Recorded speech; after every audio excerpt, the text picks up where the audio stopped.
बेटियों के माँ बाप से निवेदन करूंगा कि बेटों से ज्यादा बेटी पर ध्यान दो। बेटी को दो जिंदगी जीना है, एक पिता के घर का जीवन जीना है और एक पति के घर का जीवन जीना है। और दोनों की जीवन शैली एक सी हो कोई जरूरी नहीं है। अरे लड़की का जीवन रेल की पटरी की तरह नहीं होता कि सरपट भागता जाए। बेटी की जिंदगी तो गंगा की धार हुआ करती है, जो कभी पहाड़ से भी गिरती है और चट्टान से भी टकराती है। कहीं सुंदर घाट भी मिलते हैं तो कहीं बियाबान जंगल भी मिला करता है। बेटी क्या जिंदगी, बेटी का जीवन बहुत संभल करके जीना पड़ता है। लड़की आपको पराए घर में रहना है, लड़की पराया धन है। मैं लड़कियों के माँ बाप से निवेदन करूंगा, इतना लाड़ प्यार मत करना कि बेटी का स्वभाव बदल जाए। ऐसा लाड़ प्यार मत करना, इतना सिर पर मत चढ़ाना कि बेटी बाप को बाप न समझे, माँ को माँ न समझे। और जो बेटी अपने माँ बाप की इज्जत नहीं कर सकती वो ससुराल में किसी की इज्जत नहीं कर सकती। ध्यान रखिए, बात कुछ ना होगी, पिता तो शादी करके भेज देगा, लेकिन दिक्कत ये होगी तुम्हारा घर ससुराल तुम्हें सुख नहीं दे पाएगा।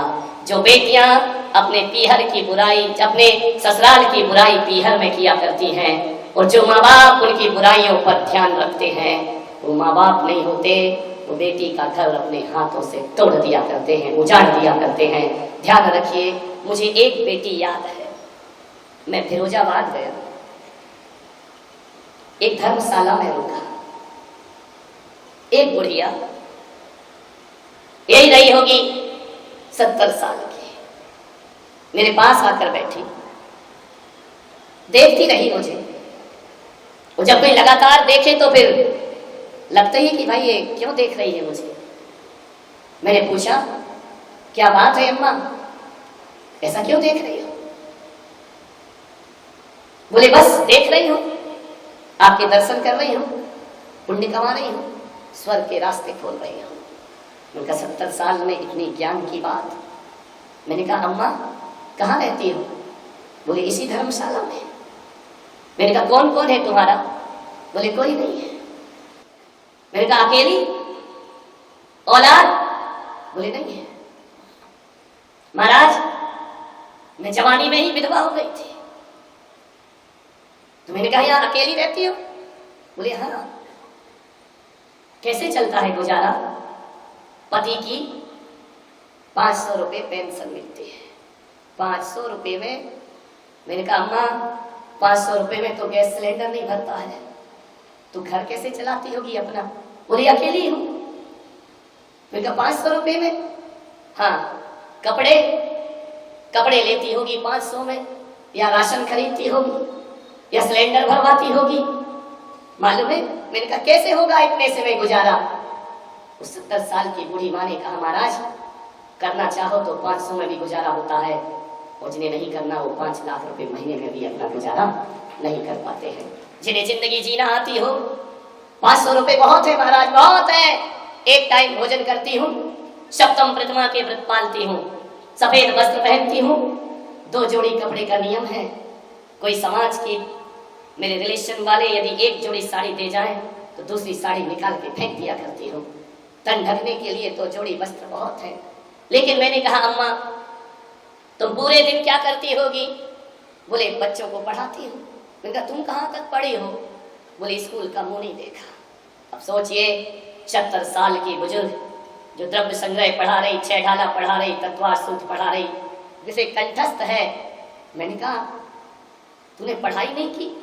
बोले मेरे पिता ने मुझे स्कूल नहीं भेजा, उन्होंने घर में ही मुझे पढ़ना सिखाया। लेकिन बड़ी अजीब बात है, पढ़ना तो सिखा दिया मगर मेरे पिता ने मुझे लिखना नहीं सिखाया। मैंने कहा ऐसा कैसे हो सकता है कि जिसको पढ़ना आए और लिखना नहीं आए? बोले महाराज मैं अपना नाम भी नहीं लिख सकती हूँ, पेंशन लेने जाती हूँ तो अंगूठा लगाती हूँ, पढ़ सब लेती हूँ। मैंने कहा तो बड़ी अजीब महिला है कि जो पढ़ाई कर ले और लिखे ना। बोले मेरे पिता ने लिखना नहीं सिखाया। मैंने कहा क्यों? बोले मेरे पिता आदर्शवादी थे, वो कहते थे बेटी पढ़ना सीख लेकिन हाथ में कलम मत पकड़ना, क्योंकि जिस दिन मैं तेरी शादी कर दूंगा और ससुराल में यदि तकलीफ मिली तो तू मुझे लिखकर तकलीफ देगी, इसलिए मैं तुझे लिखना नहीं सिखाऊंगा। उस समय फोन नहीं चलते थे, मोबाइल नहीं चलते थे, बेटी ससुराल के दुख यदि पीहर में लिखेगी तो कोई पिता दुख का हरण तो नहीं कर सकता है, लेकिन हाँ वह तेरे कारण दुखी होकर के अपनी जिंदगी बर्बाद कर देगा। बेटी जो मिले वो तेरे भाग्य में है, तेरी किस्मत में है। और एक बात याद रखना, उन्होंने मुझे ये सिखाया कि बेटी तेरे भाग्य में यदि दुर्भाग्य भी लिखा है तो भी ऐसे संस्कार दूंगा कि हर संस्कार दुर्भाग्य को सौभाग्य में बदल दिया करते हैं। केवल तेरा व्यवहार अच्छा होना चाहिए। आप ये बताइए कि आदमी जब दुनिया से चला जाएगा तो क्या याद रखा जाता है? बोलो। दौलत? दौलत को कोई याद नहीं रखता। क्या याद रखा जाता है? मकान? तुम्हारा बेटे ही तोड़ के दूसरा बना लेगा, मकान की याद भी खत्म हो जाएगी। क्या याद रखा जाएगा मरने के बाद?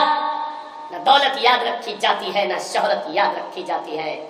ये जो डिग्रियां लेकर घूम रहे हो, चिता के साथ ही अग्नि में जलकर खाक हो जाया करती हैं। कुछ याद नहीं रखा जाता ग्वालियर वालों।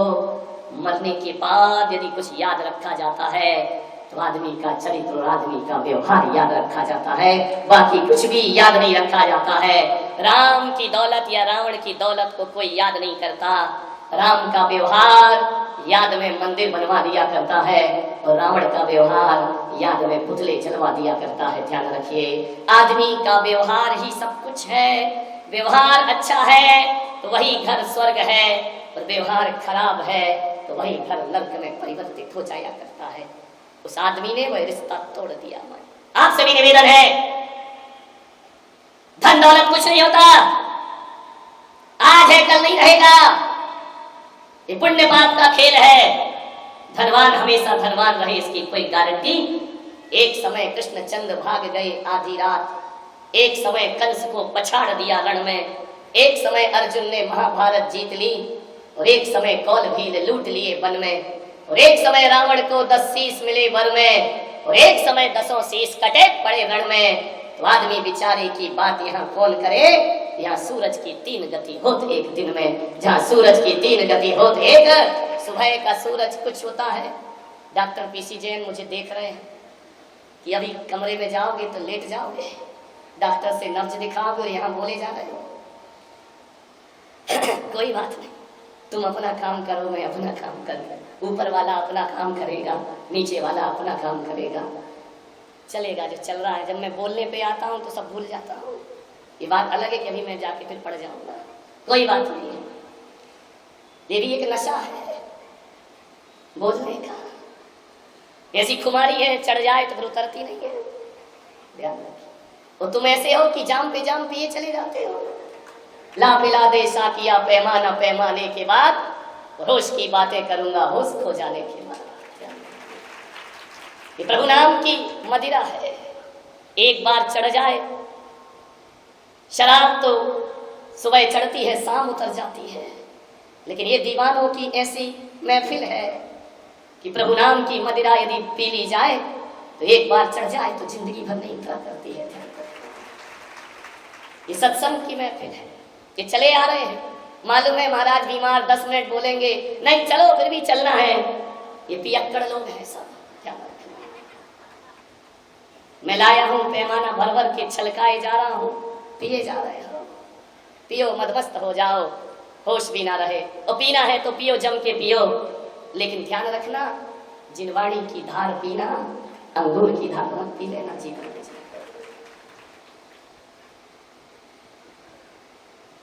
व्यवहार अच्छा होना चाहिए। तोड़ दिए उसने रिश्ते। संस्कारित चाहिए, जिसके जीवन में संस्कार हो।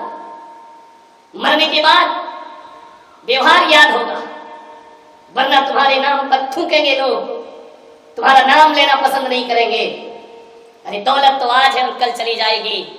सुबह का सूरज कुछ और दोपहर का सूरज कुछ और शाम का सूरज कुछ और हुआ करता है। व्यवहार मीठा, लड़की को तो बहुत व्यवहार मीठा बनाना पड़ेगा, क्योंकि उसे दोबारा जन्म लेना है। एक बार में लड़की पैदा नहीं होती, पहली बार तो पैदा होती है माँ बाप के घर से, और उसका दूसरा जन्म होता है पति के घर में, जहाँ सब रिश्ते बदल जाते हैं, नाते बदल जाते हैं, व्यवहार बदल जाता है। जो अपने होते हैं उन्हें पराया समझना पड़ता है, वो जो पराये होते हैं उन्हें अपना समझना पड़ता है। ये लड़की का जीवन हुआ करता है, ये नारी का जीवन हुआ करता है, पराये लोगों को अपना मानती है और जिस घर में 20 साल गुजारती है वो घर बाबुल का घर कहलाता है और जो अनजान घर है वो उसका अपना घर कहलाया कर। ये बहुत बड़ी साधना है, गैरों को अपनाना, उन्हें अपना बनाना। हकीकत में देखो, अपने तो अपने होते ही हैं और अपने भी तभी अपने होते हैं जब व्यवहार अच्छा होता है, और गैर भी तभी अपने होते हैं जब हमारे व्यवहार में मिठास हुआ करती है। मिठास पैदा करो, बहुत बड़ी दौलत।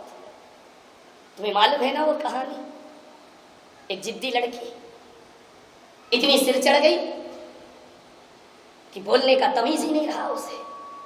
बाप को बाप नहीं समझती, माँ को माँ नहीं समझती। ऐसी औलाद से माँ भी परेशान हो गई। उस माँ ने अपने पति से कहा कि तुमने बहुत सिर पे चढ़ाया इसे, इस ससुराल जाएगी तो सुख से ना रह पाएगी। पिता ने कहा छोड़ो, हो जाएगी शादी, चली जाएगी। इतना लाड़ प्यार, इतना लाड़ प्यार कि लाड़ में वो लड़नका हो गई। किसी की कोई इज्जत नहीं, मुझे ये चाहिए, इसी वक्त चाहिए, अभी चाहिए। जिद बहुत खराब होती है, ध्यान रखिए। ये जिद जो होती है ना, पूरे घर में महाभारत खड़ी करती है। मुल्ला नसरुद्दीन अपनी पत्नी को लेकर ट्रेन में जा रहा था। हुआ क्या, पत्नी पहली बार ट्रेन में बैठी, जंजीर लटक रही थी। पत्नी ने कहा इसे खींच दो। मुल्ला ने कहा पागल है क्या? बोले इसको खींचने से क्या होगा? बोले ट्रेन खड़ी हो जाएगी। तो मुझे तो खींचना है। अरे मुल्ला ने कहा दिमाग खराब है तेरा, अभी 500 रुपये जुर्माना लग जाएगा, पागल है क्या तू? बोले नहीं, मुझे तो खींचना है। मुल्ला ने कहा तू पागल मत बन, मत खींच। बोले क्यों? तुम मेरे लिए इतना भी नहीं कर सकते हो? यूं तो कहते थे तेरे लिए जान दूंगा, 500 रुपया नहीं दे सकता है, खींच दे जंजीर को। मुल्ला ने कहा देख तो बिल्कुल सावधान रहे, मत खिंचवा जंजीर, कितने यात्री हैं, उनका कितना नुकसान होगा। बोले नहीं, नुकसान की चिंता मत कर, मुझे तो ये जंजीर खींचना है। अरे बोले पागल है क्या तू? बोले हाँ। तो बोले अभी टीटी आएगा, क्या बोलेगी? बोले ऊपर मोटू सो रहा ना, कह देना उसने खींची है। इसमें क्या प्रमाण कि तूने खींची है? बोले 500 रुपए लेगा वो, 500 रुपए। और बोले मोटू ने मना कर दिया तो? बोले नहीं, बोल देना उसने खींची है, अपने 500 भी बचेंगे और मेरी जिद भी पूरी हो जाएगी। गाड़ी चल रही थी, पत्नी गुलाबों ने खींच दी जंजीर, ट्रेन खड़ी हो गई। टीटी आया, जंजीर किसने खींची? पत्नी ने कहा वो जो मोटू ऊपर लेटा है, जंजीर खींच के सो रहा है। टीटी ने उठाया, क्यों है? जंजीर खींचता है और सोता है, 500 रुपए जुर्माना ला। बोल तूने खींची जंजीर? मोटू ने कहा हाँ हुजूर मैंने खींची। बोले खींची? क्यों खींची? बोले वो जो नीचे मुल्ला लेटा है ना, उसने मेरे 1000 रुपए चुराए हैं। ध्यान रखिए, समझ जाओ। बोले 1000 चुराए हैं और दे नहीं रहा है, इसलिए मुझे जंजीर खींचना पड़ी। साहब मेरे पास कुछ नहीं है, मैं जाऊंगा कहाँ? मेरे पास 1 रुपया नहीं। पुलिस आई, बोले क्यों रे तूने पैसे चुराए? मुल्ला ने कहा मैंने नहीं चुराए। मोटू से कहा क्यों रे मोटू, ये बता क्या गारंटी इसने चुराए? मोटू ने देख लिया था, मुल्ला ने 500 के 2 नोट ऊपर रखे हैं। मोटू ने कहा हुजूर मेरे पास 500 के 2 नोट थे और इसके जेब में भी वही होंगे, इससे ज्यादा इसके पास होंगे नहीं, क्योंकि सुबह तो झगड़ा हुआ था पति पत्नी में कि 1000 ही बचे हैं अपने पास, ध्यान रखना। मोटू सुन रहा था ऊपर से। बोले पूरी खाना तलाशी लो, पूरी जेब टटोली तो 1000 ही रुपए थे। बोले मुल्ला के बाप के नहीं, ये मोटू के बाप के थे। 6 महीने की सजा। ध्यान रखिए, जिद बहुत खराब होती है। सजा की सजा हुई, 1000 रुपए और चले गए जेब से। बेटियों कभी जिद्दी मत बनना जीवन में, जिद बहुत खराब होती है। इस जिद ने हस्तिनापुर बर्बाद किया, इस जिद ने रावण की लंका बर्बाद कर दी।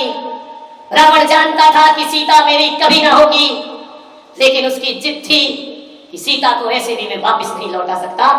सीता जब भी जाएगी तो युद्ध के साथ जाएगी। धन्यवाद।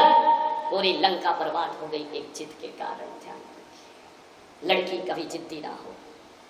बाप ने शादी कर दी, चली गई ससुराल।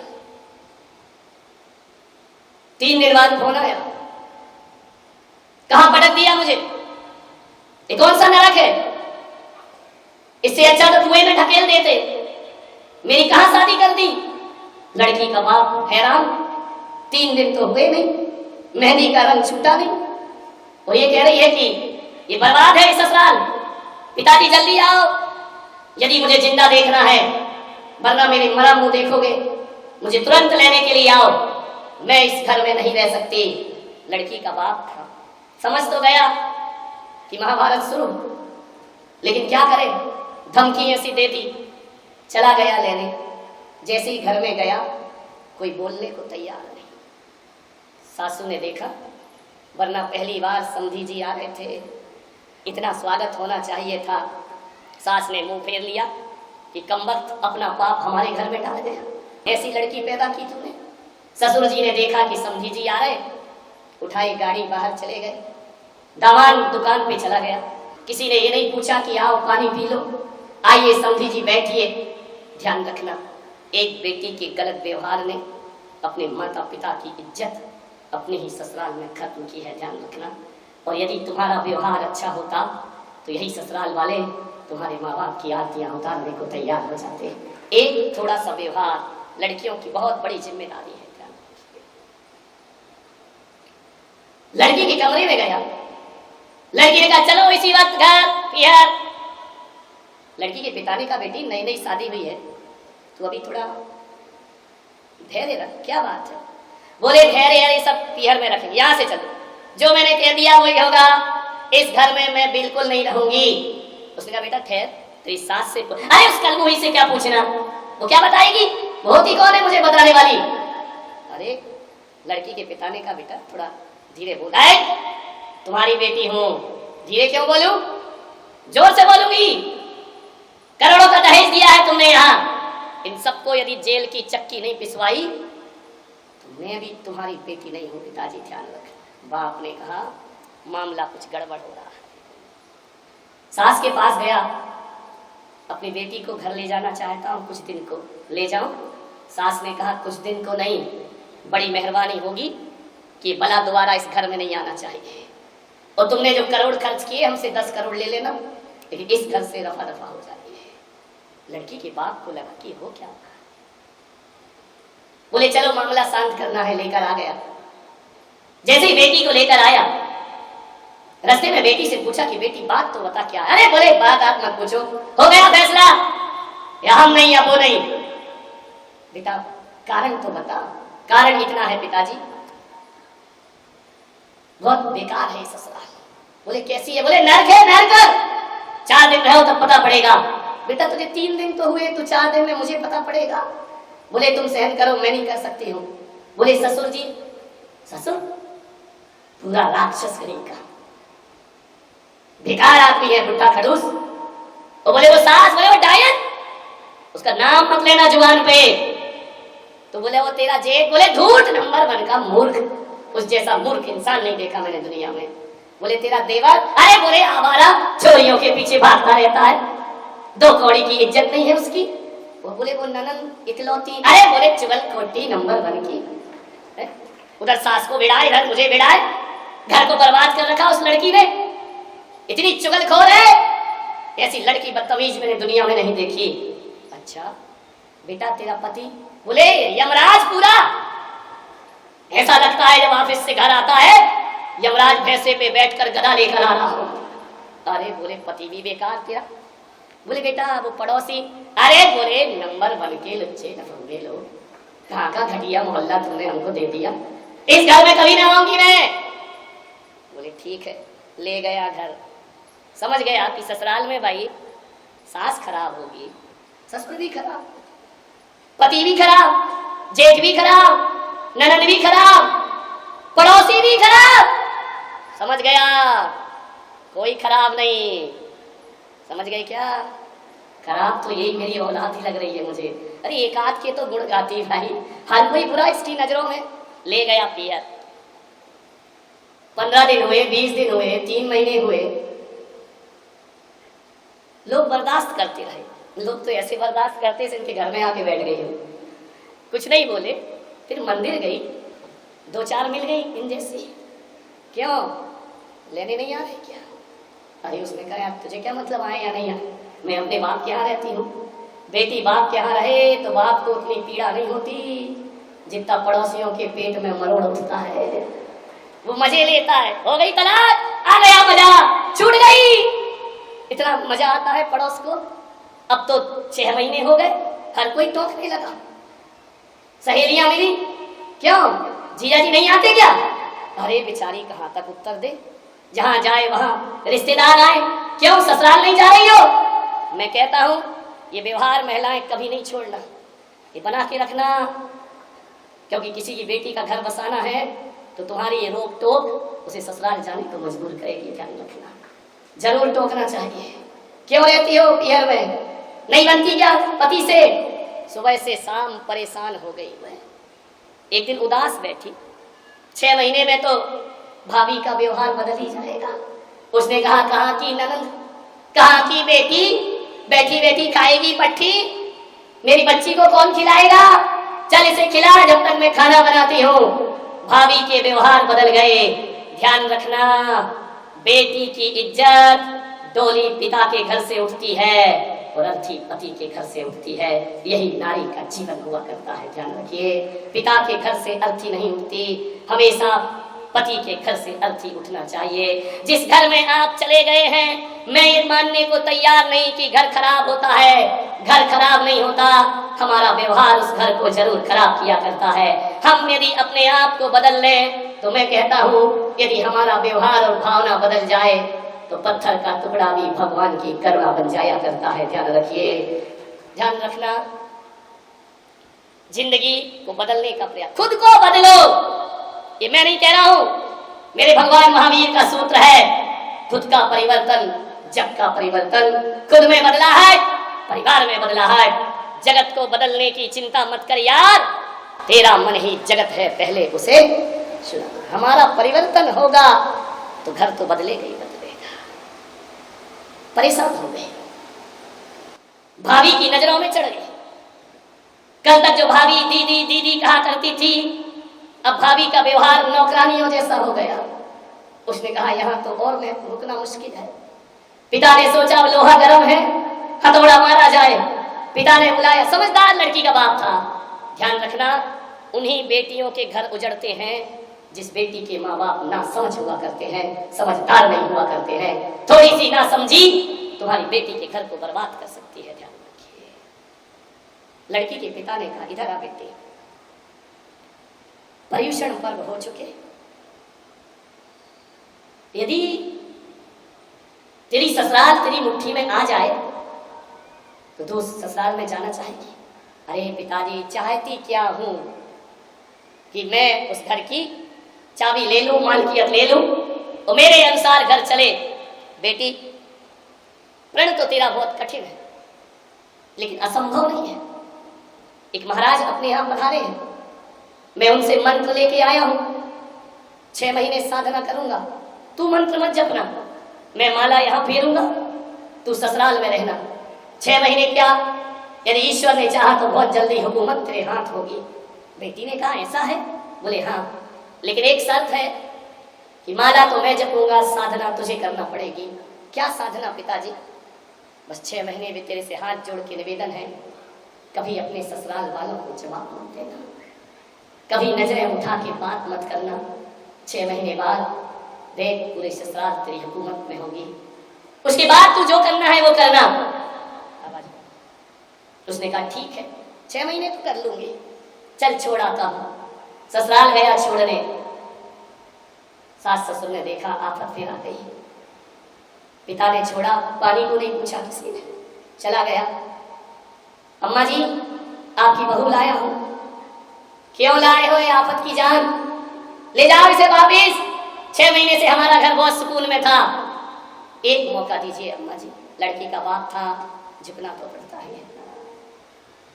छोड़ के चला गया। 5 बजे बहू उठी, रसोई में चाय बना रही, नाश्ता की तैयारी। खड़बड़ बर्तन की आवाज आई। अम्मा उठी, देखा कि ये कर क्या रही है। ये तो 8 बजे सो के उठती है, आज 5 बजे कैसे उठ गई। अम्मा ने कहा बोलो कुछ मत, जुबान की खराब है, एक कहोगे 4 सुनाएगी। नाटक देखो चुपचाप क्या कर रही है देवी। चाय बनाया, नहाया धोया, चाय बनाई, नाश्ता बनाया, ससुर जी को देने जा रही। अरे उसने कहा ये कल मुही नाश्ता दे रही है, जहर मिला रही है, इसकी इंक्वायरी करो पहले। सास तो बड़ी डरी हुई थी, कलह कौन मोल ले। जैसे ही आई पैर लगा एक प्याले पर, प्याला टूट गया। ससुर ने कहा अंधी है, दिखता नहीं तुझे, आधी सांस शुरू हो गई तू। उसने कहा बुढ़े मेरे बाप की कसम नहीं होती कि प्याला यहाँ थोड़ी फूटता, फूटता तो आज जरूर, लेकिन इसके साथ कुछ और फूटता। तो प्याला बचाने की कह रहा, मैं भी प्याला ही बचाती, लेकिन कुछ और नहीं बच पाता। लेकिन मैं कुछ नहीं बोलूंगी, 6 महीने की तो बात है, उसके बाद इसका जवाब दूंगी मैं तुझे। जुबान पर ऐसा ताला लगाया जबरदस्ती, मन तो मान नहीं रहा था, छाती फट रही थी, इस ईंट का जवाब पत्थर से दे दूं, लेकिन क्या करे।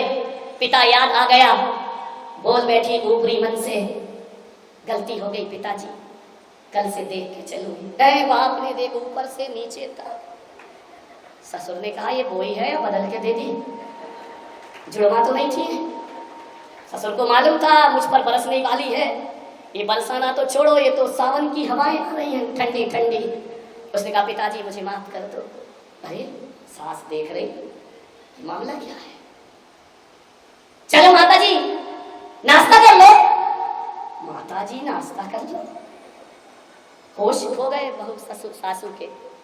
देवर जी बाजार जा रहे हो, क्या खाओगे, जो तुम खाओगे वही मैं बनाऊंगी।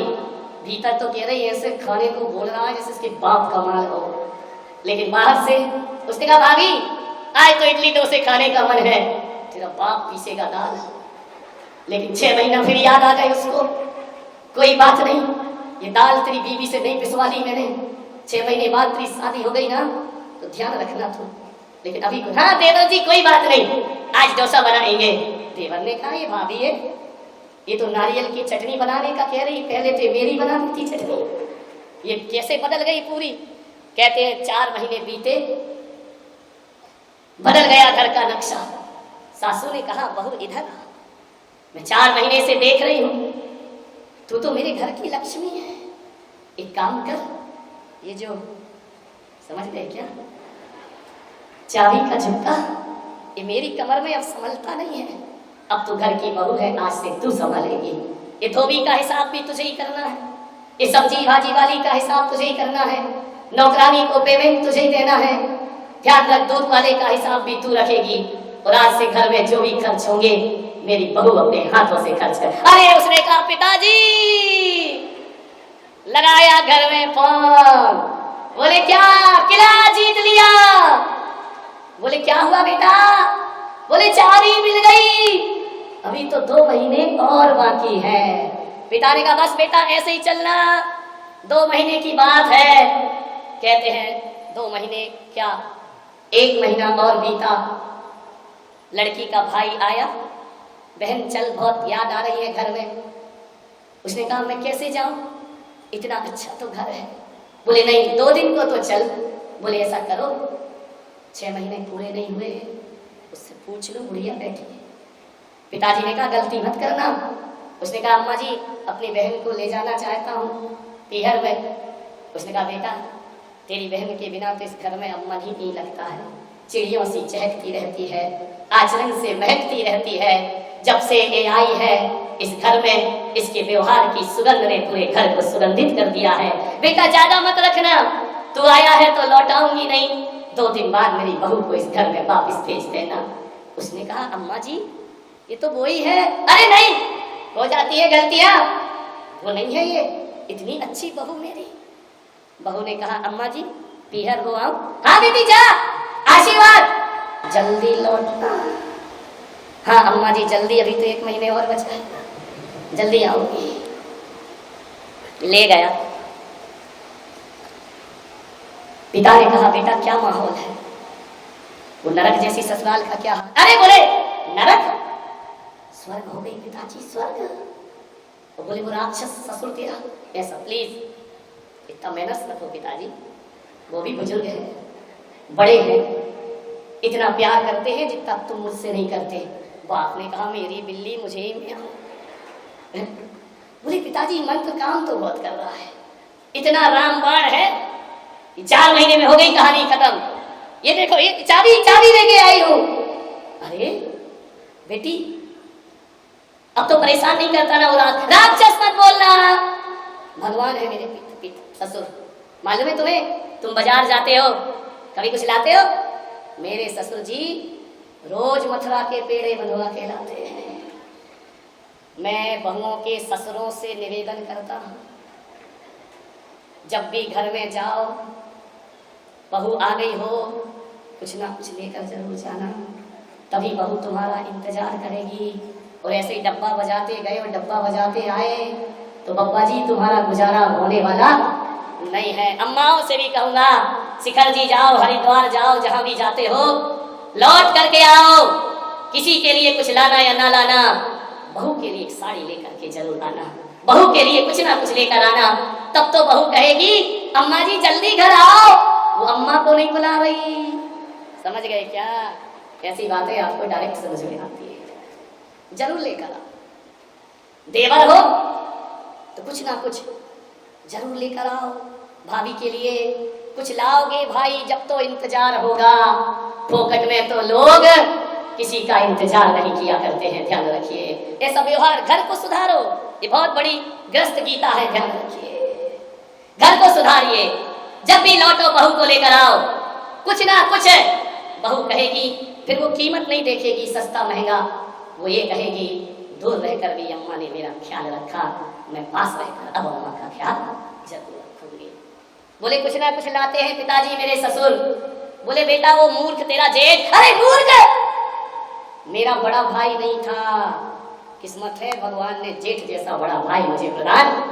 अरे लड़की के बाप को विश्वास नहीं हो रहा, ये वो ही है क्या?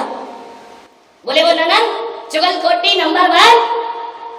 पिताजी आप व्यवहार बदलो अपना। अरे बोले मुझे सिखा रही व्यवहार बदलो, चुगलखोर कह रहे उस लड़की को, सहेली है मेरी, रात दिन भाभी भाभी भाभी भाभी कहते हुए उसका गला नहीं सूखता है, भाभी ये करो, भाभी वो करो, भाभी ऐसा करो। अरे बोले वो हमारा देवर